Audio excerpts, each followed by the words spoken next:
So contour doesn't change your face because of the product. It actually changes your face because of the placement. You can use the same contour stick on everyone and get completely different results from it, depending on where you apply it, how you blend it, just your very strategic placement in general. Today, I'm going to be showing you 3 contour placements that make the biggest difference. And I don't want to overcomplicate it. That's why we're doing just 3. And it's really about you understanding how you can use those 3 for your face shape, for your features, and where you need to maybe slightly adjust it. So I'm not saying that these 3 placements that I use today are the same for everyone. I'm going to explain to you exactly how it will work for someone else's face shape, type, everything. So it's really a case of understanding where the placement is, where you adjust it for your own face type and shape, and also how you blend it, how much you apply, the kind of color that you want to use, everything that you need to know. I am just going to clean down my face a little bit so that we only have base on and there's no bronzer or anything. So then I can actually show you exactly how this works and so you can see the difference. So give me a second and I'll be back. Okay, so here we go. We have just foundation and concealer on my cheeks on both sides. There's no blush, there's no bronzer, there's no sculpting there. So what I want to do now is show you the first one, which is lifting your cheek, giving you more definition there. So it's really kind of carving out those cheekbones. Whether you have them or whether they're not so visible, this can actually really make a huge difference. This is the contour placement that lifts the face immediately, and it's also the one that most people get wrong. Now, where do people go wrong? They place it a little bit too low and it ends up dragging the face down and enhancing a cheekbone, but not in the right place. So you're not actually giving yourself that lift at the same time. The whole point of this contour is to be able to actually show the cheekbone a bit better, but also lift the face as you're doing that. Now we're going to be using a contour stick here. I'm using the DIOR Forever Skin Contour in Tan, and this is a stick version. You can use liquid or cream if you really want to. I'm going to use this because it's going to be easier for you guys to kind of like see it and less messy. So what we want to do here is actually apply this in a way that's going to lift the cheekbone. Now, what you want to do is go from where your ear is. Now, it really does depend on where your ear placement is, because I'm really going to like break this down for you. Your ear may sit a little bit higher than what most people's ears do, and in which case it might be a little bit closer to maybe your eye area, in which case you don't really want to take it that far up. Do you see what I mean? Now, I want you to use my face and my kind of placement, feature placement, as a guide. So you can see that we've got this whole area here, right? We're working on the cheek area here. Now, my ear placement is round about in the middle. So if you look at where my brow is and then you look at where my chin is, it's roughly around the middle of that area, right? What I want you to do is look at your brow, then look at your chin area here. What I want you to do is start not halfway, because that would be in the middle of the ear. I would want you to start at the top part of where my ear is. So let's just say your ear sits a little bit higher, a little bit lower, and it's quite drastically different in terms of placement compared to where mine is, right? I want you to think about the brow here, so the top, your arch of your brow, and I want you to look at that area here. So you're going to go from here to here. Now, where I want you to place the top part of the contour is not halfway, it's about there. It's about a quarter of the way down from your brow, from the arch of your brow. So what we want to do is do it here, right? For me, that is the top part of the ear. So when I say to you start from the top part of the ear, that's based on your ear placement being roughly around where mine is. But I don't want to complicate it just because there are people that have different ear placement. So I want you to understand that I know that some people have ears which are slightly higher or slightly lower, or it could be that your ear is very small or much bigger. All of that makes a big difference and can give you a very different result if I were to say start from the top part of your ear. It's not going to look the same on everyone. So what I want you to do is go a quarter of the way down from the arch of your brow, right? That is where you're going to start. That's your starting point. Now, what you want to do now is think about where your lip is and your nose is. So the tip of your nose and your kind of middle part of your lip, your mouth. What you want to do is aim for the top part of your lip. So basically, your upper lip here, that's where you're aiming for, but you're not going all the way in. What we want to do is do a little line towards that area. We're not taking it all the way in because that's going to be too much. So we're basically drawing it's very slightly curved, hardly though, right? But you can see the direction, if I were to continue going, would be there, right? So that's where your direction, that's where you're aiming towards, but you're not quite getting there. So now what we want to do is blend, but we want to use a brush which is soft and not too dense, but it's kind of in between. So I'm using my Hourglass Ambient Lighting Edit Brush, and I'm using the oval side because that's going to really help me to get that precision, right? It's not going to diffuse it too much because I want you to see the difference this makes. Now the angle of my contour, you understand that already because we said to go towards the upper lip, right? You're starting a quarter of the way down. It's not directly in the middle, because if you look at this, I know this looks in the middle, but that's because we're looking at this. If you look at this here, this is actually a quarter of the way down because you've got all that area here and you've got that area there, right? So that actually starts a quarter of the way down, but your angle is then going towards the upper lip. Now what we want to do is start buffing this, but we're going to start from the top part here. So we're just bouncing the brush, we're keeping it in the same place. Once we've done that outer part, we're gonna go over the other area. Now I'm probably gonna apply a little bit more product so you can actually see this a bit better, because for real life, the amount that I applied is perfect. But for camera and for you guys to really see, I feel like I do need to probably apply a bit more. I want to show you bit by bit though, I don't want to go all in initially. So can you see we've got that very slight sculpt there? And if you look here, we don't have that. But here, we have it. That's the right amount. I'm just going to darken it so you guys can actually see a bit more. So it doesn't mean I would actually go as dark as this, but I just want you guys to see.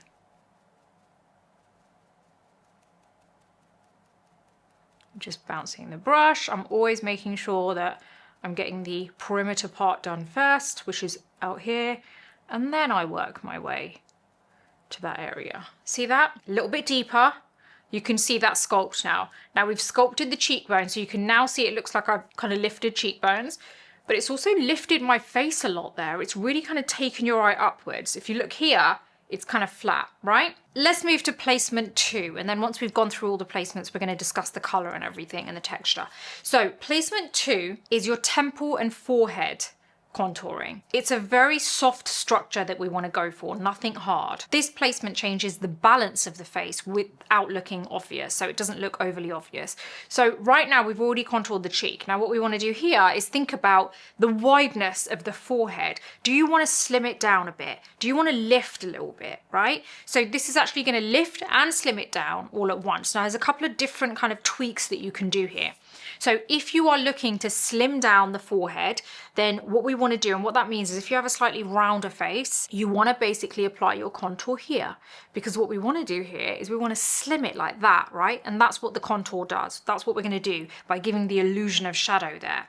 That's how contour works. Now I know this because 1, I'm a makeup artist, 2, because I used to have a very round face. So I used to do this all the time and it's absolutely amazing the difference it makes. What I want you to do now is think about where you want to slim it. Now, I know this may sound like a really silly example, but I feel that it really helped me when I used to train aspiring makeup artists. It's really about simplifying it and making it so basic that it's easy for anyone to understand. If you look at a ball, I'm actually going to grab something that I think is going to be amazing for you guys to understand. So give me a second and I'll be back. Okay, so I'm back and I have bought my little Pilates soft ball. So the only way you can actually slim this is by pressing like this. See what happens? The shape changes, right? This is it round. This is the way you slim it. Now, if this is the way you slim it, like this, that means that is where you contour, right?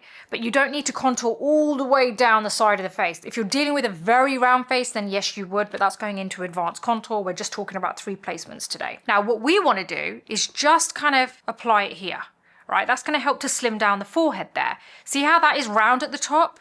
And the minute I press there, it's slimmer, right? So think about where you want to press. How would you squeeze something to make it look the shape that you want it to look? That is where we're going to contour. So the same way you have a long face like this, right? How would you then make that look rounder? Well, you would basically go from the top and the bottom, right? And you would go like that. So it's it's the easiest way that I can explain how you would kind of contour. So moving on, let's get rid of this now. Let's now contour the sides of the forehead. So this is where, like I said, Second placement, we want to place it here because we want to slim down the forehead, right? So what we're going to do is we want to lift at the same time. So we're going to do a little line there. That little line there is going to lift and slim down the forehead at the same time. Now I'm going to explain something to you. You can go a little bit higher with your application there if you want. It's up to you. I like to go kind of where the wing of the brow is in order to give me a lift and also slim down the forehead there. So what we're going to do is go with this brush. See how we've just buffed that in? Now that little kind of shadow there is actually lifting the forehead a bit, right? That's giving you your lift.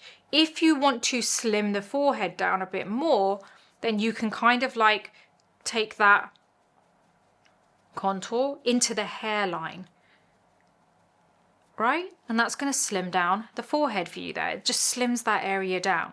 So like I said, you don't need to go down the entire side of the face to slim the face. You could just do it here because you're working here anyway with your cheek, right? You've already got that there on the perimeter of the face. So that's already helping to slim that down and lift and give you that cheekbone. Then you apply a little bit here. This is lifting and also slimming down the forehead. So you've kind of got sections there, two sections that are kind of doing quite well in slimming the face, but also giving you the lift and adding the definition wherever you need it. Where people go wrong on the forehead is they end up doing a stripe all the way across. You do not need that because it's way too much. Firstly, do you even know why you're applying it there? Like here we're applying it because it's slimming the face like that, and it's also lifting that kind of brow area a bit more. It's giving the illusion of a slight lift there. But if you're doing it all the way across, I tell you what you're doing. Firstly, you're probably applying too much product. Secondly, you're slimming down the forehead, but you're also shortening it here, which you don't want unless you need it. So if you have a long forehead, a long face and a big forehead, then yeah, fair enough, then you would go all the way around because you really want to minimize that kind of the look of that forehead, right? But if you don't have that, then you're applying something for a result that you don't even need, and it's just unnecessary. This way, the way that I have done it, it frames the face, it adds dimension, it adds lift. It also helps to kind of balance out the cheek contour. So it really does kind of balance out that nice sculpt that you've got there, and it makes that look softer too. If you do like videos like this, please do like this video, subscribe to the channel and hit the bell button because it means you won't miss my next video, and it also means that you're going to be supporting this channel, and it does really help this channel out, so I appreciate it. Placement 3 is jawline contour. Now this is the one that I think also makes a really big difference to the shape of your face and how snatched you look as well. This is about definition. It's not about one long sharp line, which I think some people can end up making a mistake of doing, and it ends up looking muddy. And that's where I think people go wrong. They'll apply a line all the way across and they'll apply it over the jaw instead of beneath the jaw. There's a big difference there because you're going to make that line look very obvious if it's not below the jaw, because the whole point is to create shadow, right? And you're not creating shadow by applying it up here. You're actually creating muddiness and very like a lot of unevenness. And what you want to do is, can you see this shadow that I've already got there? You want to add to that shadow, to sharpen the shadow, to actually make it deeper, so you're enhancing the shadow. What you're going to do is use a very small amount beneath the jawline. That is a very thin line. I haven't gone really thick there. Now you don't want to blend upwards, you want to actually blend downwards into the neck. Let me show you. See that? You cannot see it above the jawline. What this is doing is adding to the shadow that's already there. Let's see here. Now you can see here. And it's actually helping to give you more definition there. It's really defining that jawline and kind of like sharpening it a little bit more. It defines the jaw without making it look really visible and obvious. The face looks cleaner, it's more structured, and it's not overly done. Let's go ahead and do this on the other side so that you guys can see that again.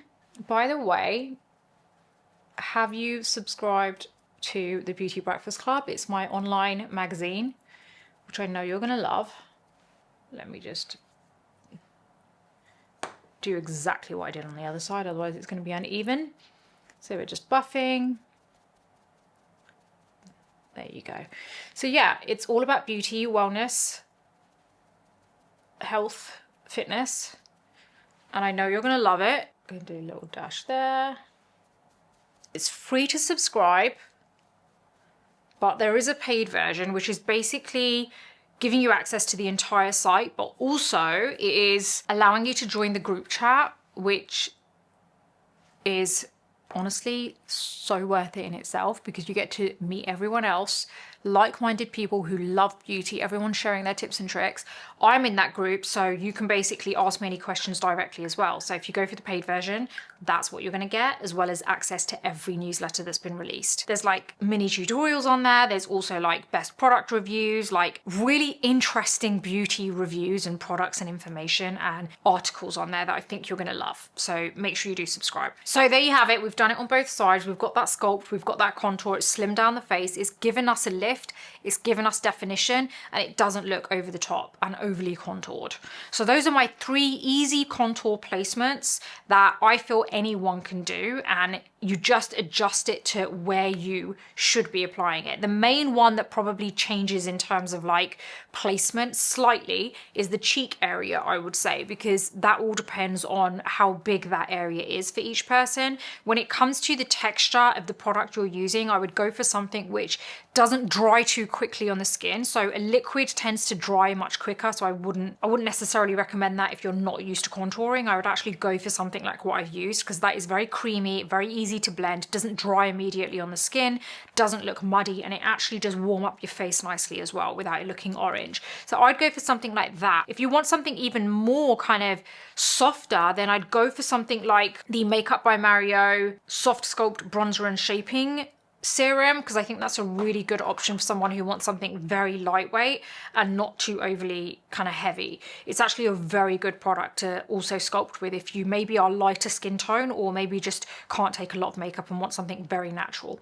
If you really want to go heavier, then maybe go for the Rare Beauty liquid contour. That's very heavy and it does dry quicker, so you've really got to know what you're doing with that one. But my personal favorite is the DIOR Forever Skin Contour. I think that's a great product to use and very easy to use for anyone. Now, when it comes to your color, when you are using contour, you really want to go for something which is going to just kind of replicate shadows, but also you don't want it looking too gray. I know there seems to be a lot of contours out there which are very gray. I genuinely do not know anyone who has a gray shadow. It's just darker. Do you know what I mean? It's really about creating the illusion, and you don't want it to look too much of a difference in terms of the contour in your skin when you're in certain lights. So you want to go for something which isn't too dark either. So something like what I've used in comparison to my skin is good, because it does give me the shape, but it also doesn't look like grey in certain lights. There are certain contours that look great in certain lights, but then when you go outside in daylight, it looks awful. It looks very grey, and you don't want that. You want something that's gonna, you know, you'd much rather have something which is maybe a little bit warming than grey, but it also does depend on your skin tone that you're working on. I would personally go for something which is a little bit deeper than your skin tone, and that should work well for you. I hope you've enjoyed this video today. It's a very easy, quick video, but it also is very detailed in terms of like how you contour. I hope you've enjoyed it. Don't forget to like this video, subscribe, and hit the bell button, and I will see you on the next video.